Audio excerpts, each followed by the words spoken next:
May I come in, sir? Yes, please. Good afternoon, sir. Good afternoon, sir. I'm good. Have a seat. Thank you, sir. Ajit Kumar, Yes, sir. आपने mechanical engineering की है जो Yes. AKTU का मतलब क्या है पूरा AKTU Abdul Kalam technical university, कहाँ पे है? लखनऊ। अच्छा, लखनऊ में।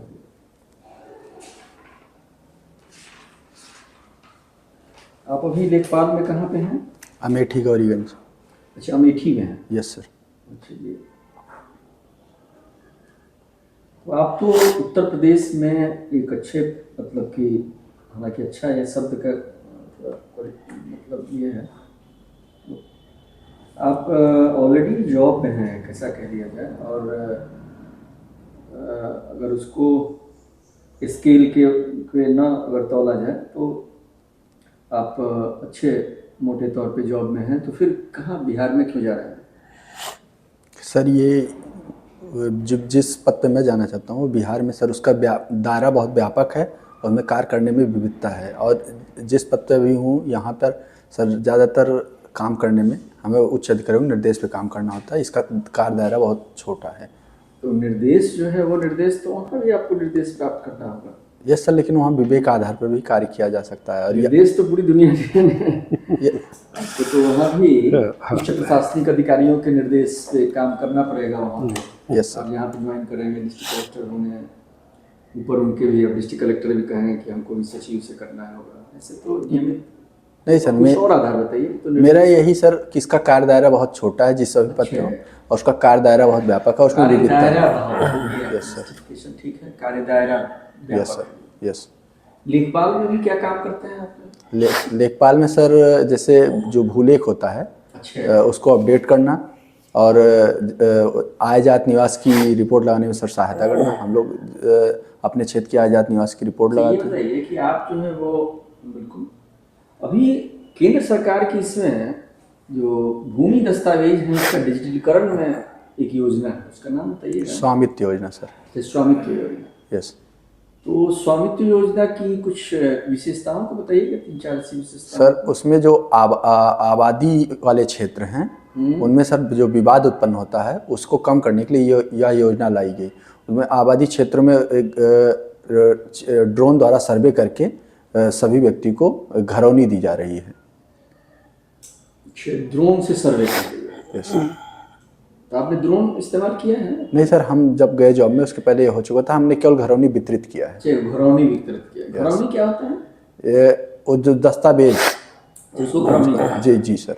चलिए ये बताइए कि बिहार में आप उत्तर प्रदेश के किन बातों को आप उचित जो कि अच्छा मानते हैं जो कि बिहार में लागू किया जा सकता है, प्रशासनिक ऐसी प्रशासन में या उसके कल्चर में, या कोई भी ऐसी बातें जो बिहार के लिए आदर्श हो सकती हैं उत्तर प्रदेश के लिए?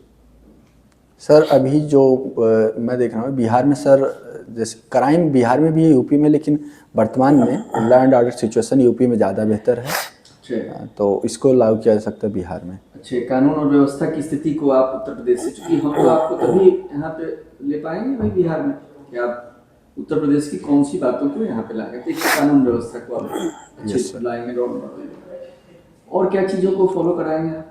सर यूपी में डिजिटलाइजेशन बहुत अच्छे लेवल पे है। डिजिटलाइजेशन जो है वो ज़्यादा जैसे जी सर, लैंड का अभी जैसे बिहार में जो चल रहा है डिजिटलाइजेशन, वो यूपी में रियल टाइम खतौनी पहले ही बन चुकी है। ओह अच्छा। चलिए वहाँ पे देखिएगा कि एक 7 निश्चय प्रोग्राम। Yes sir.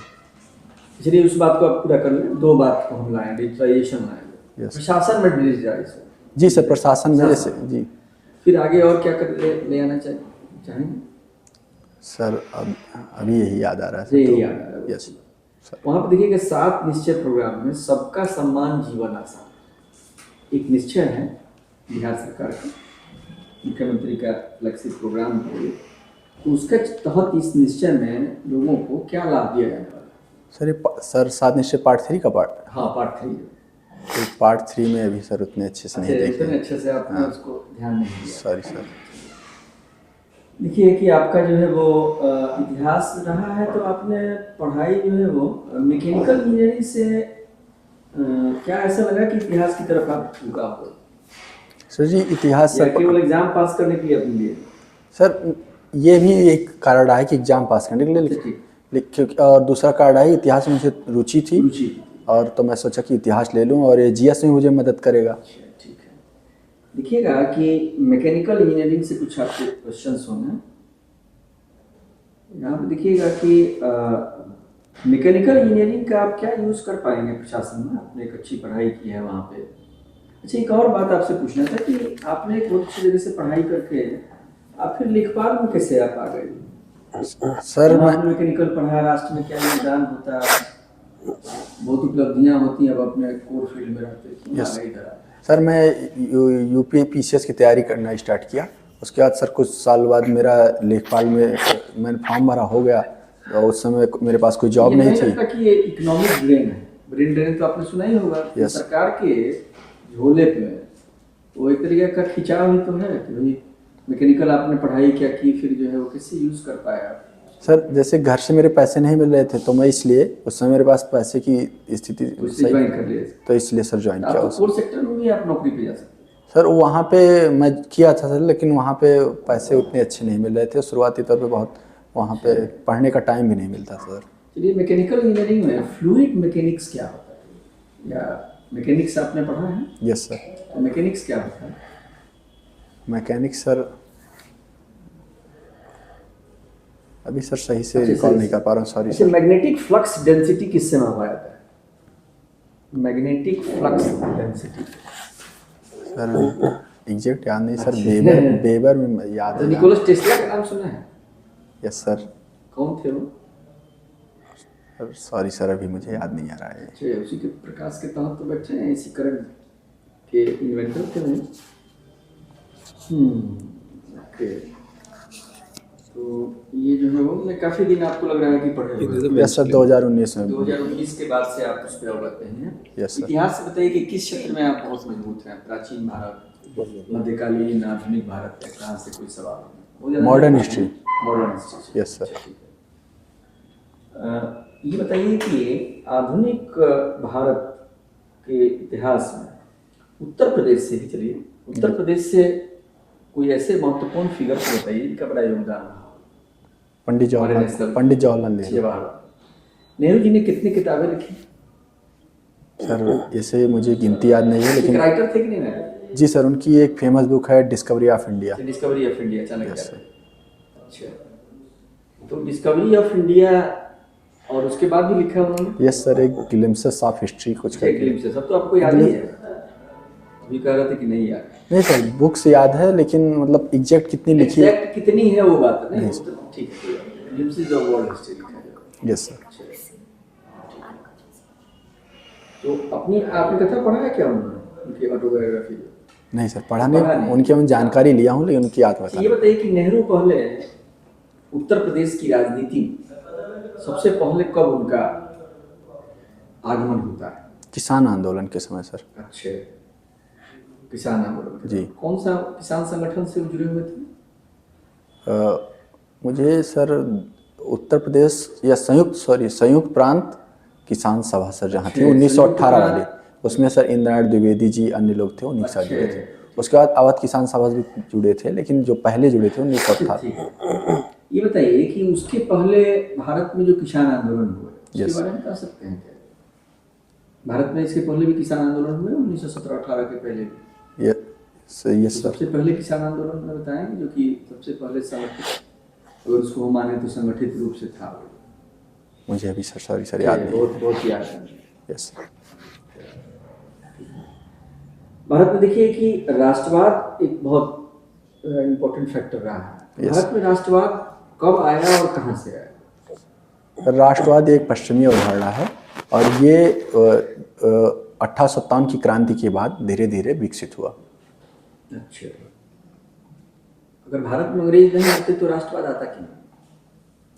सर ये हम लोग सर सांस्कृतिक तौर पर जुड़े थे हम लोग पहले भी, लेकिन ये अंग्रेजों ने उसको पुश दे दिया बहुत तेजी के साथ। सांस्कृतिक तौर पे हमारे पास राष्ट्रवाद था। जी सर।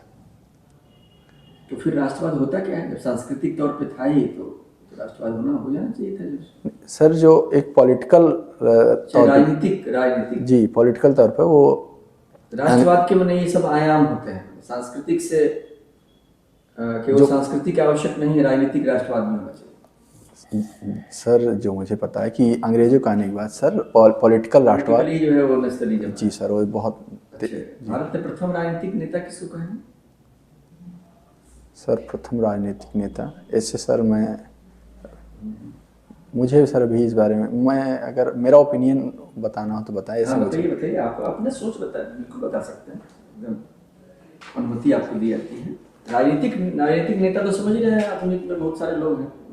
जी जी। तो भारत में अगर हम ऐसे बात कर रहे हैं कि भाई राजनीतिक नेता के तौर पे हम किस पहले आदमी को हम देखते हैं, जहाँ से कि हम माने कि भाई ये राजनीति में बात कर रहा है, इसको हम सर ऐसे कई लोग हैं लेकिन मैं दादा भाई नौरोजी को कहूँगा। दादा भाई नौरोजी को? यस।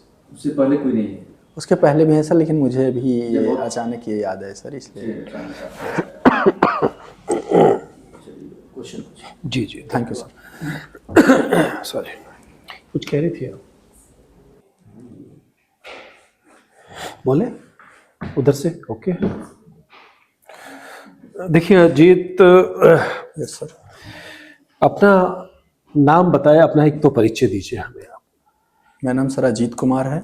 बिना नाम बताए Sorry, परिचय दीजिए। हाँ मैं 2019 में JSS academy of technical education से मैकेनिकल इंजीनियरिंग में बीटेक किया हूँ। ठीक है। ये मेरा 5th अटेम्प्ट है बीपीएससी में, मैंने और मेरा दूसरा इंटरव्यू है। और इस वर्तमान में मैं लेखपाल के पद पर तैनात हूँ अमेठी गौरीगंज में। जी सर। बहुत अच्छा।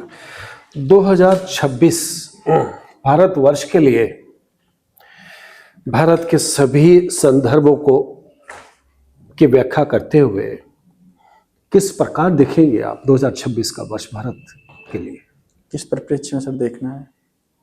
राजनीतिक तौर पर, सामाजिक तौर पर, आर्थिक तौर पर, वातावरण क्लाइमेट चेंज के तौर पर और नैतिकता के तौर पे जितना हो सके आप ब्रीफ में दीजिएगा, चाहे एक आध एस्पेक्ट छूट जाए, लेकिन हम चाहते हैं कि आपका उस पर व्यू क्या है।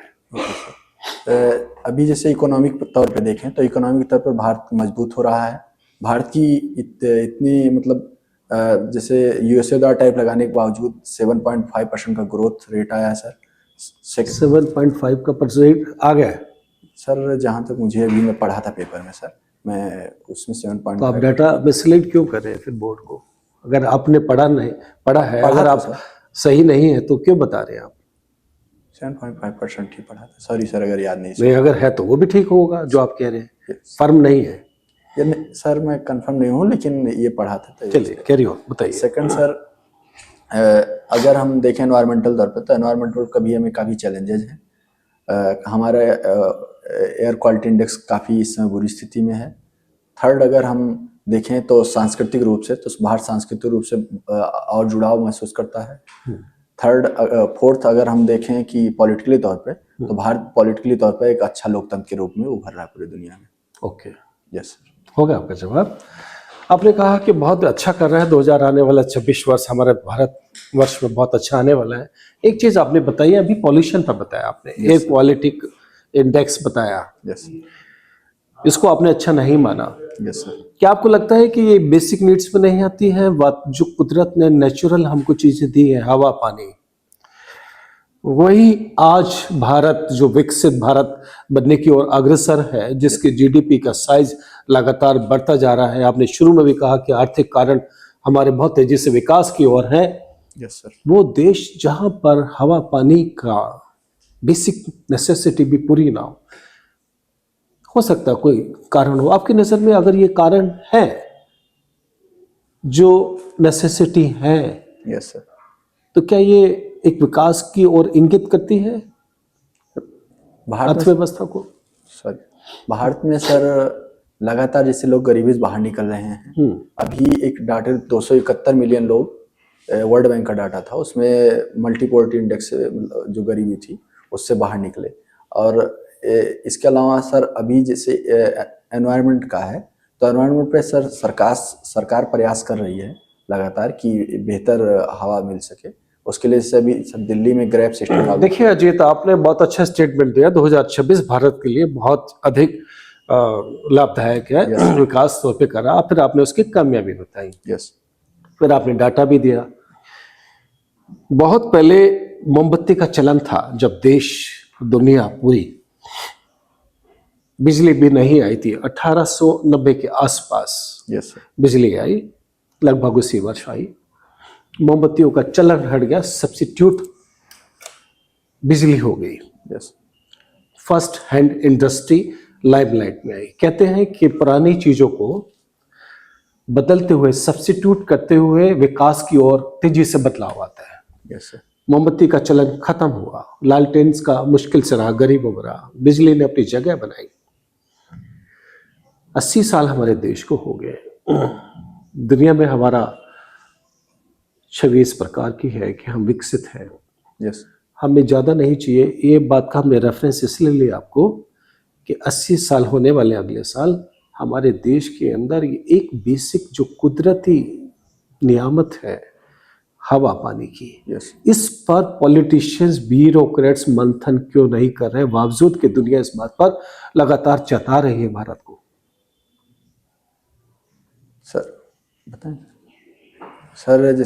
जो भारत में मेजॉरिटी अभी लोग जो बेसिक तौर पे वो गरीबी से निकाल नहीं दे रहे, इसलिए एनवायरनमेंट पर उतना ध्यान नहीं दे रहा। मेनली उन लोगों को भी जो भारत में वो देखा जा रहा है कि लोगों को सही से अनाज मिल सके, रोज टाइम पे खाना मिल सके, इस पे अभी ज़्यादा वो। अब मेरा सवाल को कहीं और ले जा रहे हैं। जंजी पर की बात है। उसने कहा, जंजी ने एक जगह कहता, सिकंदर ने पोरस को जो की थी लड़ाई तो मैं क्या करूं। मीन्स हर जनरेशन की एक आवश्यकता है।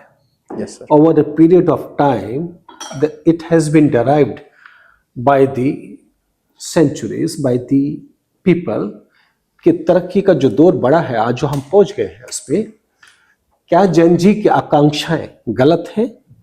No sir. क्या वो जस्ट नहीं है? तो जस्टिफाई कीजिएगा, वे क्या चाहते हैं और कौन सा बदलाव चाहते हैं देश की इस व्यवस्था के साथ। सर जो जंजी का मैं समझ पा रहा हूँ वो सर मेनली चाहते हैं कि भ्रष्टाचार कम हो सर। फर्स्ट सेकंड चाहते हैं कि जो बाकी जो हमारी एनवायरनमेंट हो वो साफ हो, और थर्ड वो चाहते हैं कि हमको रोजगार मिले, क्योंकि भारत में अनएम्प्लॉयमेंट बहुत वेरी वेल सेड, बहुत अच्छा बोला अजीत कि बेरोजगारी चाहती ना हो, रोजगार चाहता है हमारा जंजी, वातावरण साफ चाहता है।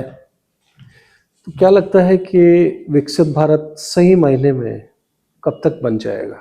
जो सरकार ने कहा उस पर मत जाइएगा, आपके अनुसार।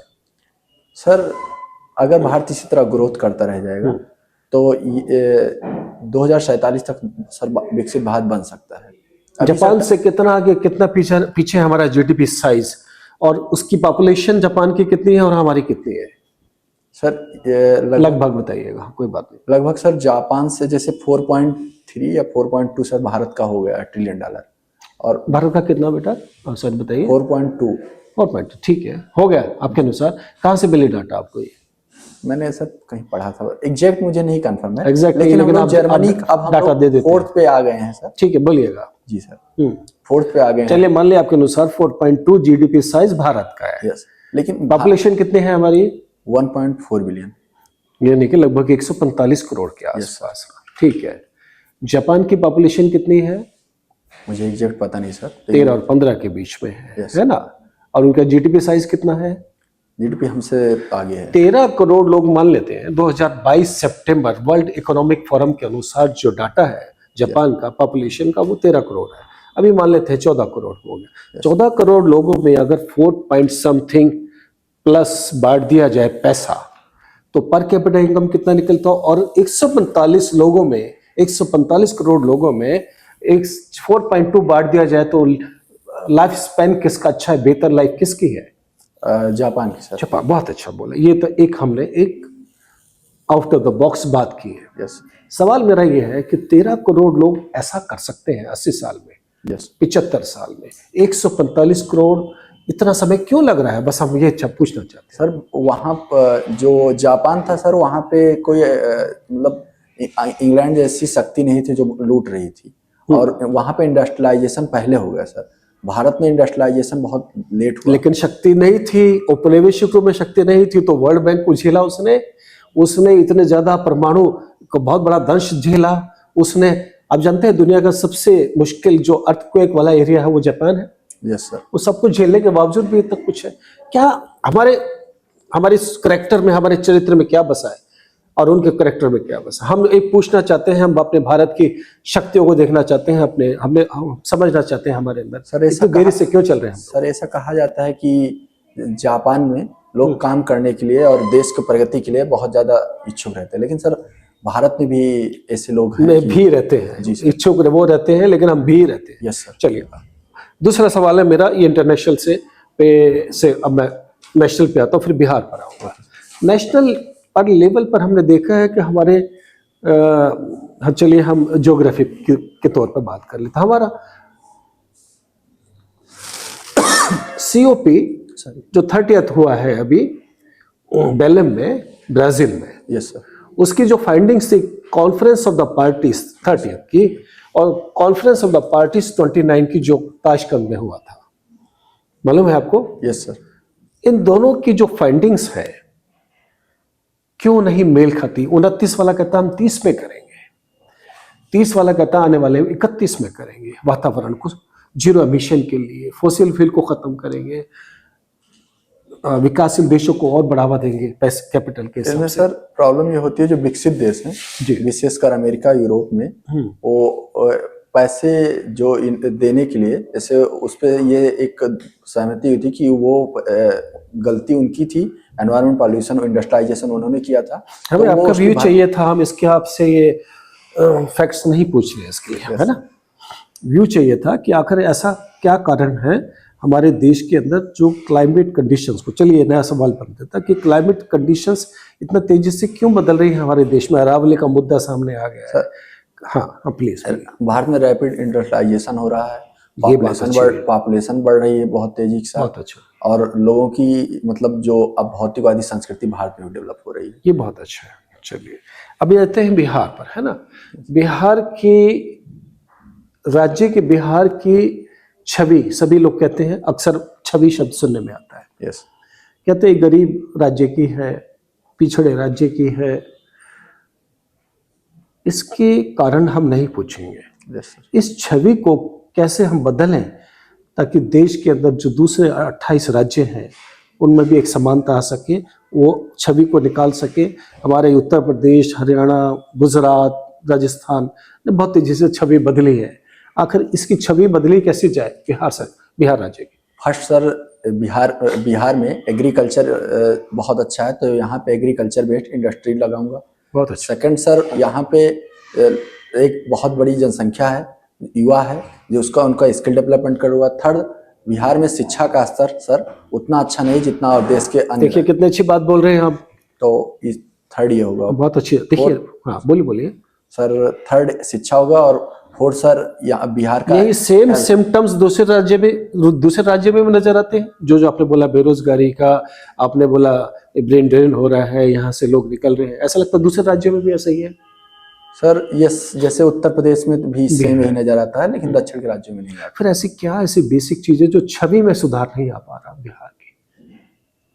सर इसलिए क्योंकि जो बिहार के प्रवासी मजदूर हैं वो बेचारे गरीब होते हैं। अच्छा। तो वो जाते हैं तो लोग उसी को देख के बना लेते हैं कि बिहार ऐसा ही होगा। चलिए, और ये बताइएगा बिहार सरकार में नॉर्थ बिहार और साउथ बिहार में बहुत बड़ा गैप है। फ्लड्स बहुत आते हैं, बाढ़ बहुत आती है। सरकार उसके लिए क्या कदम उठा रही है? हम सिर्फ ये पूछते हैं सरकार ने उसके लिए क्या कदम उठा रही है? सर पहला कदम उठाया कोसी और मेची, क्योंकि कोसी सबसे बड़ा कार्य था, Kosi Mechi linking project, river linking project start किया है सर। सेकंड, वहाँ पे जो तटबंध की मरम्मत कराई जा रही है, जो तटबंध है, और नदी जन जीवन हरियाली मिशन के तहत सर वहाँ पे बहुत ज़्यादा पेड़ लगाए जा रहे हैं। उसके अलावा सर गाद हटाने के लिए और एक अर्ली वार्निंग सिस्टम भी जारी किया है, मुझे भी नाम नहीं याद है। अर्ली वार्निंग सिस्टम भी जारी किया कि जो बोलिए सर कि जो वहाँ पे बताए कि कैसे क्या होगा। भारत सरकार के नेपाल से बनते बिगड़ते रिश्ते सामने आए हैं। Yes sir. Bihar open border है, नेपाल के साथ। Yes, तो बिहार राज्य पर इस रिलेशनशिप का क्या असर हो रहा है भारत और नेपाल के बनते बिगड़ते मुद्दों को लेकर के?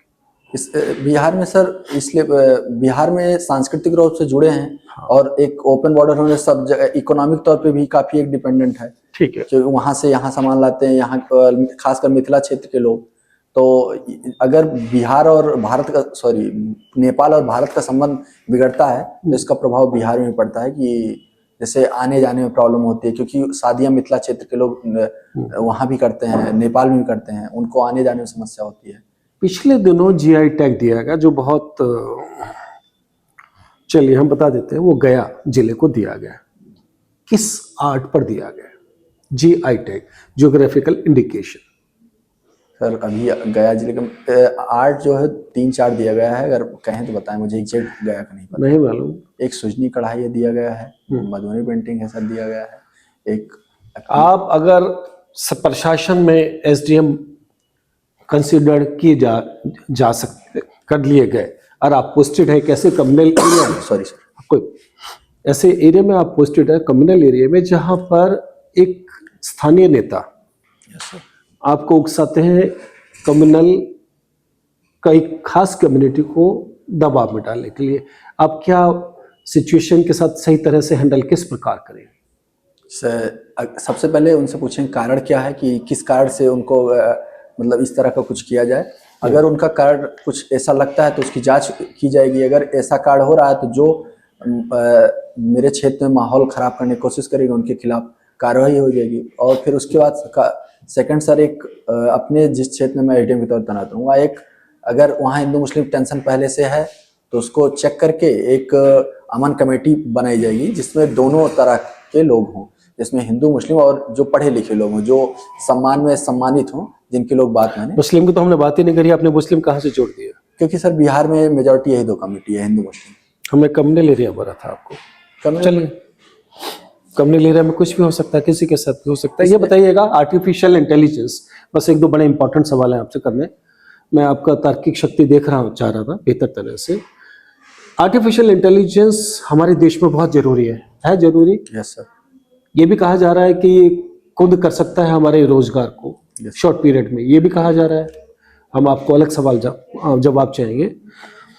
पूरी दुनिया में अभी इंटरनेशनल मॉनेटरी फंड्स की जो ये क्रिस्टीना है, उन्होंने भी कहा है और दूसरे वर्ल्ड बैंक ने भी कहा है कि आर्टिफिशियल इंटेलिजेंस विकसित देशों के लिए तो बिल्कुल सही चल रहा है, लेकिन हमारे जैसे देशों को जो विकासशील है उनके लिए आर्टिफिशियल इंटेलिजेंस बहुत खतरनाक है। ये क्या बेस है कहने का? अगर ये स्टेटमेंट आपको मालूम है या नहीं है? अगर मैंने स्टेटमेंट पढ़ा है, इसलिए बोल रहे हैं, रिकॉर्डेड है। अगर ये इतना ऐसा है आर्टिफिशियल इंटेलिजेंस, क्यों नहीं चाहते कि ये, क्यों सामंजस्य नहीं बिठा पा रहा आर्टिफिशियल इंटेलिजेंस हमारे भारत में इस शॉर्ट पीरियड में? सर आर्टिफिशियल इंटेलिजेंस बहुत ज़्यादा इसका इंफ्रा भारत में डेवलप नहीं है। बहुत अच्छा बोला, गुड। सेकंड सर, इसमें बहुत ज़्यादा इन्वेस्टमेंट चाहिए। बहुत अच्छा। और थर्ड, अभी जो भारत का मेजॉरिटी लोग हैं सर, वो टेक्नोलॉजी पर इतने सहज नहीं है। बहुत ही अच्छा बोला आपने जी। देखिए, तीनों पॉइंट्स कितने अच्छे बोले, I really appreciate.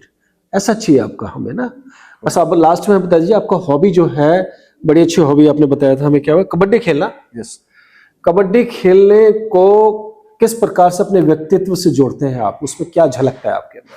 Sir kabaddi खेलने से मेरे में अनुशासन आता है और एक टीम भावना विकसित होती है कि जिससे एक अकेले आप कुछ नहीं कर सकते, टीम के साथ ही। बहुत अच्छा, ठीक है, धन्यवाद। Thank you sir. जी। वर्तमान संदर्भ में जो नालंदा और विक्रमशिला का सुना होगा नाम, तो आप उनकी 3 ऐसी चीज बताइए कि महत्व क्या है? सर केवल नालंदा जिले में क्या है इस तरह महत्व? नालंदा यूनिवर्सिटी सर, ये गुप्त काल में बनवाई गई थी और वहाँ पे देश विदेश के लोग पढ़ते थे। उसमें साउथ ईस्ट एशिया, चीन, यहाँ सबसे लोग आते थे पढ़ने। और वहाँ पे एक बहुत बड़ा छात्रावास था जहाँ पे रहते थे, और ये बौद्ध धर्म से रिलेटेड था। विक्रमशिला ये भागलपुर में है सर, और यहाँ पे भी बौद्ध धर्म का ही था। और यहाँ पर सर ये पाल टाइम पे बनवाया था, पाल साम्राज्य के टाइम। थोड़ा ज्योग्राफी से रिलेटेड चीजें आती हैं कि अगर आप देखें तो ईस्टर्न और वेस्टर्न घाट, जी सर। तो ईस्टर्न घाट पे क्यों डेल्टा बनता है, वेस्टर्न घाट पे क्यों एस्चुरिन? सर ईस्टर्न घाट पे सर मुझे एग्जैक्ट नहीं पता सर, अगर कुछ कहें तो बताएं सर, मुझे एग्जैक्ट इसका नहीं पता। नहीं सर। अच्छा ये बताइए कि मांस और जो द्रव्यमान होता है और उसके साथ साथ जो प्रेशर होता है काम करते हैं। जी सर, मास और प्रेशर। यस मास और प्रेशर, जहाँ प्रेशर होगा वहाँ मास लगता है यस। ना? तो आपने ज्योग्राफी में पढ़ा होगा एरिया वेटिंग एंड डायरेक्ट पढ़ा? सर पढ़ा लेकिन अभी सर याद नहीं आ रहा, सॉरी सर। अच्छा ये बताइए विमीय विश्लेषण पढ़ा? क्या सर? सॉरी विमीय विश्लेषण, कार्य का विमीय विश्लेषण क्या होता है? सॉरी सर, नहीं। चलो अच्छा, द्रव की कितनी अवस्थाएं होती हैं? द्रव की सॉरी सर, अभी रिकॉल नहीं। अच्छा न्यूटन के तीनों लॉ बने? Yes sir. न्यूटन के तीनों लॉ की एग्जाम्पल जो कि व्यवहारिक परिदृश्य में दिखता है। पर न्यूटन का एक पहला लॉ जो है, जैसे सर एक जड़त्व का नियम है सर, उसमें जैसे हम गाड़ी पे बैठे हैं और जब ब्रेक लगता है तो अचानक हम झुक जाते हैं। कौन से लॉ को फॉलो करते हैं? ये सर ये जानती है। और एक सर जो थर्ड लॉ है, ये क्रिया प्रतिक्रिया वाला, उसमें जैसे सब नाव से उतरे तो उस पर एक फोर्स लगाते हैं, तो ये थर्ड लॉ है सर न्यूटन का। Yes sir. अभी एक बार में यस। चकबंदी हदबंदी क्या है? चकबंदी में सर ये होता है कि जैसे चक जो है, चक कई लोगों का बिखरा होता है, खेत जो होता है वो लोगों का बिखरा होता है, उसको एकत्रित करना चकबंदी कहलाता है। और हदबंदी सर जैसे एक सीमा निर्धारित कर दी जाती है कि इससे अधिक आपके नाम खेत नहीं हो सकता है। गिवन गुड्स क्या होता है? गिवन गुड्स सर पढ़ा था, अभी याद नहीं, सॉरी सर याद नहीं आ रहा। अच्छा मानसून और क्लाइमेट में क्या अंतर है? मानसून सर जैसे मानसून सर ये बहुत कम अपेक्षाकृत जलवायु के कम टाइम में, जलवायु बहुत ज़्यादा टाइम में बनता है, उसमें जो काफ़ी मतलब समय में इसका बताया जाता है कि ये जलवायु और मानसून सर जैसे बहुत कम समय के लिए होता है कि ये वर्षा मानसून और जलवायु सर इसकी ठंड चल रहा है, इसको क्लाइमेट कहेंगे, मानसून ठंड चल रहा है सर, ये क्लाइमेट है। यस। लॉन्ग टाइम के लिए सर ये ठंड, जैसे आपने कहा कि लॉन्ग टाइम के लिए क्लाइमेट कहेंगे, शॉर्ट टाइम के लिए मानसून कहेंगे, क्या ये सर ये हर बार हर साल में मतलब ये फिक्स है कि इस महीने की या आसपास महीने की आता ही आता है, तो काफी समय से ये आ रहा है, तो इसलिए वजह से ठंड का क्लाइमेट है। तो पवन और वायु में क्या है? Sorry sir. अच्छा जैसे मान लीजिए कि कैसे पूछते हैं, तो मान लीजिए आप किसी से पैसा उधार लिए हैं 5 ठीक है? Yes sir. और क्राइसिस चल रही है आपके पास, और पहले आप कमाते थे 1 लाख रुपए कम, यस। ठीक है? लेकिन अब ऐसा सिचुएशन आ गया है कि आप मंथली जो है 5,000 कमा रहे हैं और उसमें भी दूसरे से मांग के अपना खर्च पूरा कर रहे हैं, ठीक है? अब वो जो जिससे कर्ज लिए हैं आपने टाइम लाइन दिया था उस समय कि मैं दे दूंगा 4, लेकिन उसी बीच ये सिचुएशन पैसा देना और कॉल पे कॉल, तो इस सिचुएशन को कैसे हल करें? सर उसको बताऊंगा, फ़ोन उठा के उसको बोलूँगा कि अभी मेरे यहाँ ऐसे ऐसे प्रॉब्लम चल रही है, और उसको सारी बातें अवगत कराऊंगा। अगर वो समझ गया कि नहीं ठीक है आप कुछ हमें समय दे दीजिए, अगर वो कहता है नहीं हमको तुरंत चाहिए, तो मैं सेकंड सर अपने घर से या किसी रिश्तेदार से प्रयास करूंगा, दोस्त से मांग के देने को। नहीं तो रिश्तेदार तब देंगे आपको क्योंकि आपके पास उतना क्रेडिट नहीं है ना, अब तो ये सोचेंगे कि 10,000 जब आपका 5,000 हो गया है तो हर मार्केट में हर आदमी की जॉब ऐसी हुई होगी, तो वो आपकी जॉब के अकॉर्डिंग कोई पैसा देता है ना, ये इसकी एलिजिबिलिटी है कि मुझे इतने दिन वापस कर दो। तो सर मैं जो अगर कहीं से प्राप्त नहीं होता तो मैं उसी व्यक्ति को समझाऊंगा कि मुझे कुछ समय दिया जाए, मैं आपको कमा के देता हूँ। नहीं तो आप कैसे करेंगे? आपके पास तो 5,000 आ रहा है उस जॉब से, फिर क्या करेंगे? अपने खर्च सर कम ही करूँगा, खर्च करके 5,000 में भी आपके खर्च पूरे नहीं हो रहे हैं, आप उधार लेके खर्च पूरा कर रहे हैं। उस सर इसके अलावा जो सर अगर कहीं और इसके अलावा और जो जैसे दूसरे सोर्स भी खोजूंगा कमाई के, जैसे ओवर टाइम हो करेंगे जिससे सर दे सकें उसके पैसा, क्योंकि ऑप्शन अगर अवेलेबल नहीं है सर तो कुछ तो करना पड़ेगा देने के लिए। एक जॉब के साथ दूसरी जॉब साथ कुछ में तो सर करना पड़ेगा, सही। कुछ तो करना पड़ेगा। सर किसी को पैसा लिए हैं तो नहीं नहीं, बहुत अच्छा, बहुत अच्छा, हमें अच्छा लगा आपकी बात। अच्छा, रेफर कर सॉरी सर, रेफर कर यस इकोनॉमिक रिलेटेड होता है, अभी इसका एग्जैक्ट नहीं पता कि क्या इकोनॉमी में सर होता है, ये पता है। अच्छा ये बताइए, राज्य और भाषा में क्या अंतर है?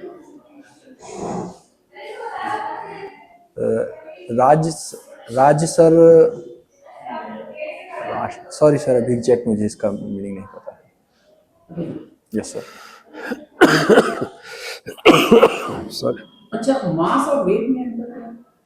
मास जैसे मास में m होता है, जब ग्रेविटी उसमें लग जाती है mg बाहर होता है। वेट जैसे mg जो होता है। तो ये बिहेवियर नॉलेज दीजिए, जो कि मतलब यहाँ पे हो कि जान लें कि हाँ कि आप मास, हम कुछ नहीं जानते, आप मुझे समझाएं। मास उसका सर निर्वात में किया गया वो द्रव्यमान होता है, मतलब जैसे उसका वेट, जैसे गिलास है सर, इसका अगर वेट हम निर्वात में पता करेंगे तो वो द्रव्यमान होगा, और अभी जो रखा है इसका भार है, क्योंकि इसमें निर्वात में गिलास सहित वाटर सहित पता है, ये सब पूरा उपस्थित रहेंगे इसमें। नहीं सर, गिलास का जैसे अभी कुछ भी चेक करना होगा तो निर्वात में जो उसका होगा वो मास होगा, और जब उस पर ग्रेविटी लग रही है, जी लग रहा है, तो mg उसका भार होगा। तो फिर क्यों, अगर ऐसा है तो क्यों ऊंचाई से अगर हम दो वस्तु को फेंकते हैं, निर्वात में फेंके, मानते हैं पहला स्टेज लेते हैं, अगर ऊंचाई से हम दो वस्तु को फेंके, दो पार्टिकल को, तो एक का वेट 10 है और दूसरा का वेट 15 है, तो दोनों एक साथ ही क्यों गिरते हैं? क्योंकि सर जी उस पर एप्लीकेबल नहीं होता है, जी जहाँ मैंने पढ़ा है सर शून्य हो जाता है। तो गलत जी सर, जी शून्य हो जाता है जब जी का वैल्यू क्या है? 9.8 मीटर। कैपिटल जी की वैल्यू क्या है? क्या सर? कैपिटल जी की वैल्यू क्या है? कैपिटल जी वैल्यू अभी याद नहीं सर इसे।